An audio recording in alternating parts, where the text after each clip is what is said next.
por o con, como dice el ministro, coronavirus. Bueno, estas son las frías cifras. Lamentablemente le damos las condolencias a todas las personas, ¿no es cierto?, los familiares de las personas fallecidas, a las personas que están sufriendo en este momento, lo están pasando mal. Por supuesto que entendemos que son mucho más que números, son personas, y por eso nos tomamos estos segunditos, ¿no es cierto?, para ofrecerle nuestras condolencias a todas las personas que lo están pasando mal, que tienen un familiar, un amigo, un padre, un hijo que ha fallecido por esta causa. Estamos con el doctor Brockman, Monse, estamos con el doctor Pablo Brockman para hablar precisamente de esto. Pablo, siguen 2.650, creo que fueron ayer, hoy día son 2.659 contagiados diarios, una cifra que, según el mismo subsecretario lo decía ayer, si se mantiene ascendente es inviable poderla manejar. Sí, hola, ¿cómo están? Mira, los casos están subiendo y claramente suben más y más todos los días, y acuérdense que esto es un incremento que es un poco logarítmico, o sea, en el fondo no van subiendo de a poco, sino que cada vez notamos más. ¿Qué pasa con ese número? Claramente están bastante llenas todas las camas críticas, y si sigue esto así, probablemente se va a llegar a lo que llamamos el pic o máxima ocupación muy pronto. Fíjese que algo pasó, yo ayer tuve la oportunidad de entrevistar a un par de directores de hospitales, y no ayer, el miércoles pasado en la noche hubo una estampida de personas que concurrió a los centros asistenciales. Él hablaba, el doctor Castillo de la Universidad de Chile, hablaba de que ese día en la noche fueron 4 veces más de la cantidad que iban habitualmente, doctor Brockman. ¿Cómo se produce algo así? ¿Cómo crece en una noche, en un día? Son así las epidemias, ¿no? Pero para que lo explique un poquito. Bueno, claro, porque al haber más contagiados empiezan a haber un número mayor de contagiados por cada uno de los pacientes que son casos índices. Por lo tanto, esto es como un efecto dominó, cae uno y caen todos los familiares, todos los que viven en la casa alrededor, y por supuesto, como la gente podía circular un poco más libremente hasta hace muy poquitito, esto aumentó. Ahora, eso se ve en todas las epidemias. Piensen en el virus sincicial, que se viene también, la influenza, que también viene. Todas empiezan de a poco y en algún momento se disparan, o por decirlo de alguna manera, por un efecto como de contagio en un rebaño, en un grupo de personas. Hoy día apreciamos y venimos apreciando un tono muy distinto del ministro de Salud. A ver, esto es un cambio de estrategia, porque podríamos decir que hay varias estrategias en distintos países para enfrentar el coronavirus. Lo decíamos recién. Suecia, que dijo ya, no confinamiento, tratemos de hacer vida normal, hoy día tiene disparados los casos, y otros países que decretaron de inmediato la cuarentena. Cuando se habló de nueva normalidad, de regreso seguro, el gobierno estaba probando una estrategia a los Suecia y que no dio resultado, y por eso hoy día está cambiando de estrategia. ¿Usted lo ve así, doctor? O sea, yo creo que en el fondo hay que evaluar cada uno de los pasos que uno toma. También, por ejemplo, una de las discusiones que se anticipó mucho era la vuelta de los niños a clase, que finalmente hoy día como que se hace súper impensable siquiera pensar en que vuelvan pronto, porque en el fondo como está la cosa.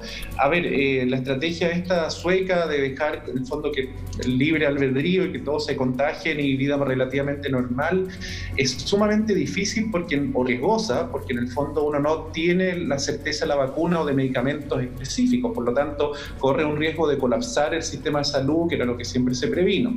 Ahora, yo creo que todas las estrategias las están evaluando en el fondo también con la capacidad de camas, con cuántos pacientes están viendo, con cuántos contagios, y aparentemente las medidas que se tomaron anteriormente, bueno, no lograron contener este virus, y en el fondo se avanzó a tener que cambiar un poco hacia algo mucho más duro, en el fondo de simplemente hacer cuarentena total y empezar a ponerse muy estricto con las medidas para evitar que colapse. Estamos también en contacto con el exministro de Salud, que también está en las mesas asesoras del gobierno en este tema. Estamos junto a Álvaro Erazo. ¿Cómo está, Álvaro? Buenos días. Hola, un gusto saludarla. Álvaro, usted que conoce un poco lo que se llama como la cocina de todo esto, yo se lo preguntaba al doctor Brockman. ¿Puede ser que el gobierno, cuando habló de nueva normalidad, de regreso seguro, etcétera, estaba probando una estrategia que no fue, en el fondo, una estrategia a los Suecia, viendo qué pasaba con los contagios, qué pasaba con el país, si es que se comenzaban a relajar las medidas? Este fue un mensaje que envió en primer lugar la OMS, pero lo primero que hay que decir es que estaba dirigido básicamente a los países europeos que estaban saliendo de la situación de mayor gravedad y se observaba ya un declinamiento de los casos de los fallecidos.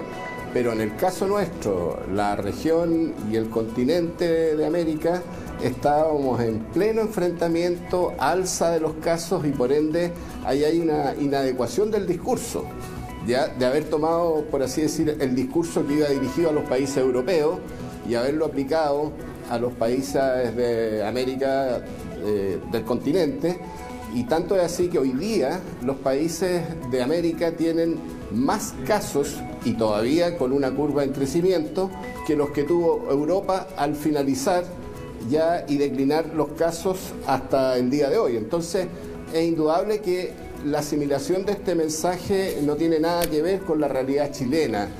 Y en ese sentido puede que haya influido, yo no tengo toda la evidencia, pero puede que haya influido indudablemente en cierto relajo de las medidas donde nosotros estábamos insistiéndole a la gente todas las medidas de prevención, todas las medidas de contención, de confinamiento a lo largo de Chile.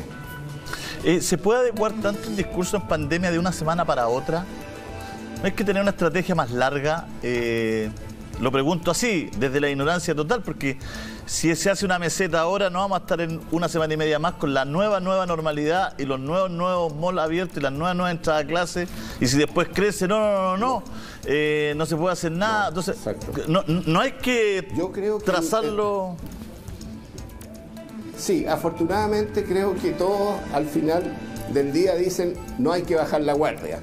Y no hay que bajar la guardia significa mantener las medidas de prevención, particularmente de control de lo que es la circulación del virus, y en ese sentido cualquier relajo, la idea por muy creativa que sea de abrir un mall, de vuelta a la actividad de los funcionarios públicos, en nada contribuye justamente a esta lógica de no bajar la guardia.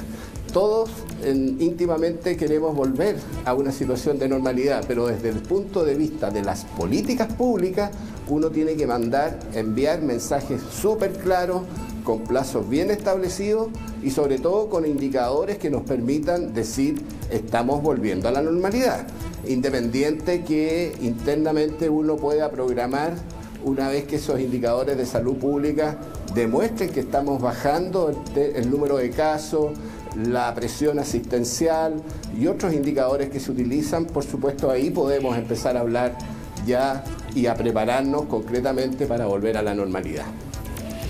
Doctor, llamado de último minuto, serios incidentes en Colina 1.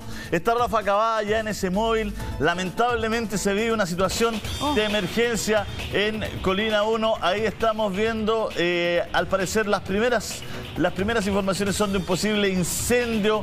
Ahí vemos gente arriba de los techos tirando piedras. No son gendarmes precisamente algunos. Estamos ahí con Rafa Cavada. Está en el lugar de los hechos. Es último minuto, precisamente hablando de este confinamiento. Y lo importante, hacía un llamado el ministro, doctores, que yo creo que es relevante agarrarlo, ¿no es cierto?, desde ya. El más sentido que le he escuchado, a quedarse en la casa, a remar todos para el mismo lado, a no tener diferencias. Él también ha cambiado no es el mismo ministro desde hace un par de meses atrás, ¿no es cierto?, de semanas atrás. Él también ha moderado el discurso y todo, y ha hecho este llamado, Pablo, a de verdad respetar la cuarentena en lo que se viene. Sí, absolutamente. Es súper importante que todos pongamos de nuestra parte, porque en el fondo gran parte de las políticas las da el gobierno, las da la autoridad central, pero cada uno de nosotros tiene una responsabilidad también en autocuidarse y tomar las medidas dentro de nuestra posibilidad máxima para no contagiarse con el COVID.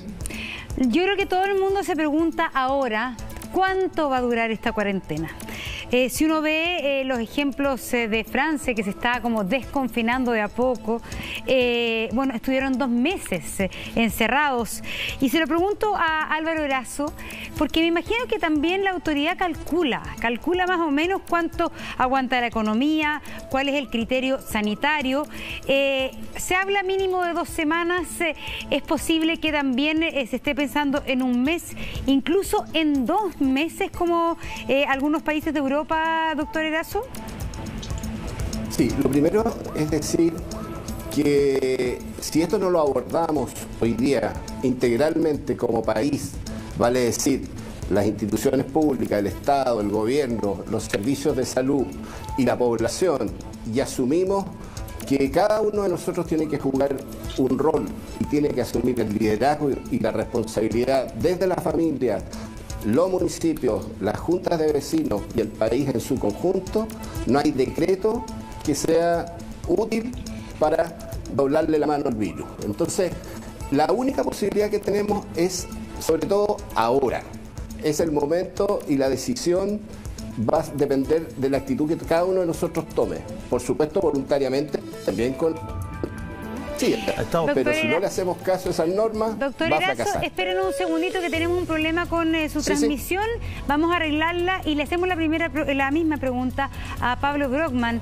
¿Es posible estimar cuánto tiempo de cuarentena, de esta cuarentena más total en el Gran Santiago, sería el tiempo indicado o sería al menos el tiempo que se pronostica como mínimo? Mira, es súper difícil saber y eso nos lo van dando los datos día a día. Ahora, uno puede extrapolarlo de otros países, por ejemplo, lo que vivió Francia, lo que vivió España, Italia, y en el fondo, claro, es bastante más largo que los 15 días lo que vivieron ellos, y por lo tanto, con la gran cantidad ascendente de casos que tenemos, es difícil pronosticar todavía, pero hay que ir viéndolo día a día cómo se va manejando el número. Doctor Brockman, denos un segundito, vamos a enlazar con CNN, lo decíamos,